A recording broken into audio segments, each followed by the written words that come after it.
Good morning, everyone. Off the beaten path, and we're out here.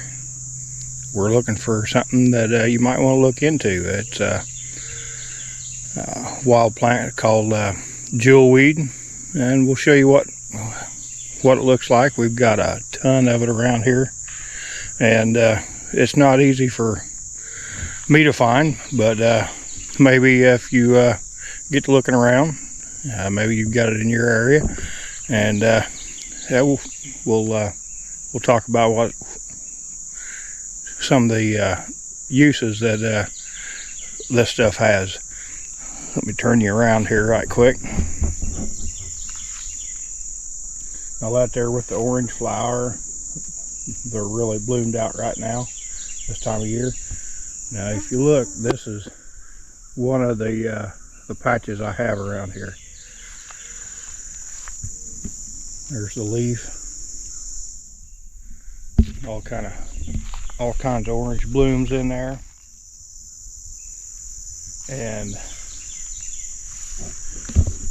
one of the things that I like to do with it is I like to make a really strong tea. I'll put it into a stock pot with a strainer basket. Small one. I'm just going to do a small batch today. Show you guys a little bit of what we do. And you just steep it. You don't want to bring it to a boil. And really good for just about any kind of skin irritation. You can find a lot of your poison ivy medications that you find at Tractor Supply or Rural King or whatever. If you look in the ingredients, it says it has jewelweed. And I myself get poison ivy real bad, and in emergency cases I have took a whole bath in this stuff. But it just takes a little bit, and I'll show you an easy way to apply it, store it. You know, of course, a mason jar that works about the best. But as far as an applicator, I'll show you what I found is about the best way to apply it to your poison ivy, any kind of skin irritations, you know, anything like that, stinging nettle. You know, we all get out here in the woods, and sometimes we get into things that our skin just don't particularly care for.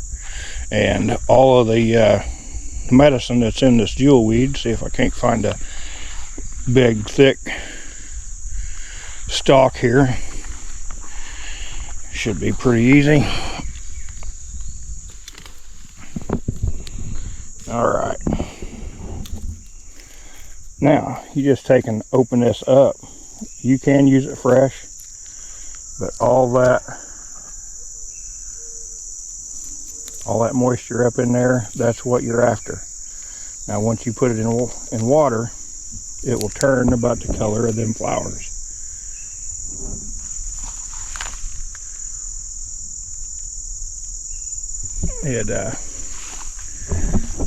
But it turns out real good, and it'll knock the crap out of poison ivy or stinging nettle, whatever. And I'm going to get some of this harvested up, and I'll show you how I process it up back up the table. And yeah, I'll cook down a little batch for you guys. Alright, so what we're going to do, we've got a few of these picked. I'm just going to take and cut the roots off. We're not going to use them, just cut the root off just wherever. And we'll see if we can't just break this off and stick it in the stock pot here. Just got a small stock pot, don't need a whole lot. I can make a bunch, but don't need to. And I'm just gonna break it up. You can chop it, you can, however you want to do this. At this point, it doesn't matter. Leaves, flowers, stems, the whole thing. Just break it off and fill your pot up. And Once you get that full all the way up to the top, then you can top it off with water. We're going to get this filled up, and then we'll be right back. And we'll get to simmering this. You want to simmer it. You do not want to bring it to a boil. It just needs a light simmering for about 15-20 minutes, and it'll make for a real nice tea. It'll have a real nice orange color, almost like the flowers. Maybe we can get a close-up to that. It'll almost be that color. You can smell it already.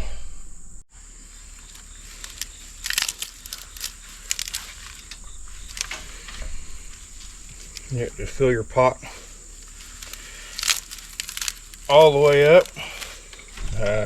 My pot has a strainer in it, so whenever you get done, just pick it up and it'll separate the plant material from your tea. Just everything goes in. Now, if you do need to, one thing you can do is bunch that up like that. Take your nice little bunch, go over to an area where you need this growing, or you've got a good spot where you'd like for it to grow, and just shake it. I know you can't see it on there, but these are a member of the touch-me-not family, so any kind of disturbance in these things will pop out their seeds, and that's what'll grow next summer. We've just about got this all filled up, ready for the water. All right, so now we've got this all filled up. I've got it filled up about 3/4 of the way full of water, and we're gonna light this thing up, and which we're just using a little camp stove here outside. So we're gonna light this thing up, and whenever it gets heated up, I'll show you what it's doing. Get that thing lined up. We're about halfway through, and it's already starting to turn orange. See if I can get a glimpse of that for you. We'll get this pushed down. So it's just warm enough that I can feel the heat, but it ain't cooking me.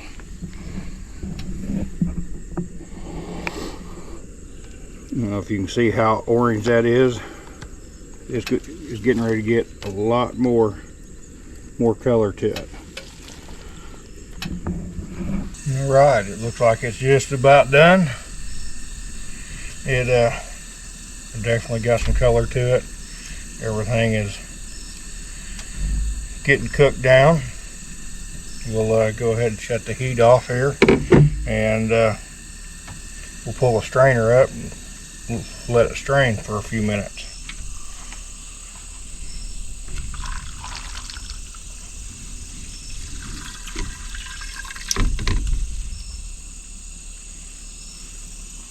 I like using these pots because they got that strainer. That's definitely a game changer on doing this. If not, you gotta sit there with a strainer and scoop it out. Yeah, this here's the berries for this type of work. See if I can turn that around where you can see in there.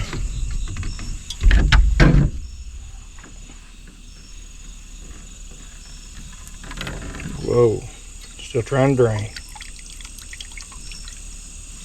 But yeah, it pretty well cooked down. I'm sure there's probably more in there, but this here is about all we're gonna need. We got probably 1.5 gallons. Set that off to the side.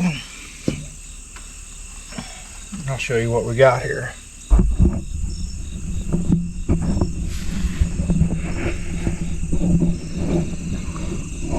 Got that nice amber orange color.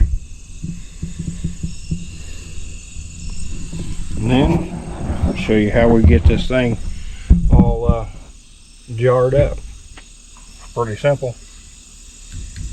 Just kind of drop that jar down in there, course, you want to leave you a little bit of headspace. You are going to seal this up, and while that's still hot, that's enough heat to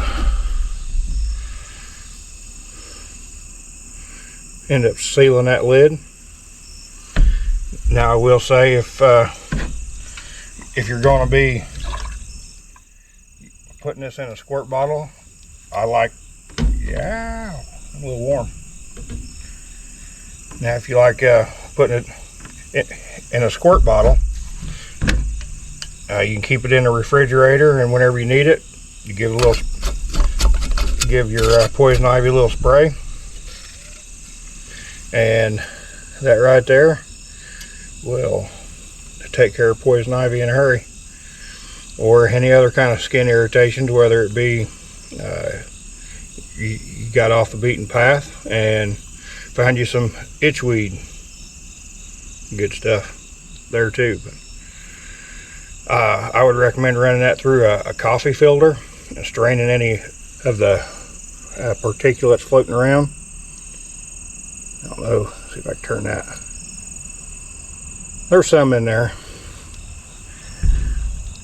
One of the best ways that I like to use it, and it works real good for little ones, is chances are, if you have real little ones, you've got a package of baby wipes that maybe you forgot to shut the lid on.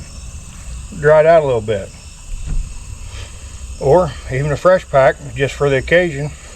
Open it up, pour that off in there, let that soak up. Then whenever you need it, you can open that up. This stuff works real good for diaper rash, any kind of skin irritation.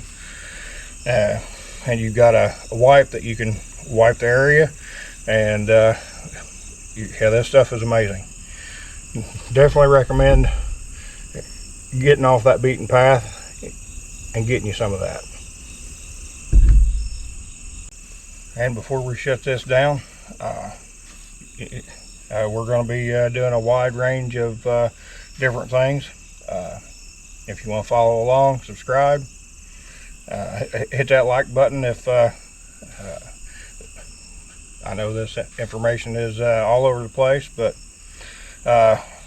this is how I prep things and do things. Hit that like button and subscribe. We'll see you along next time.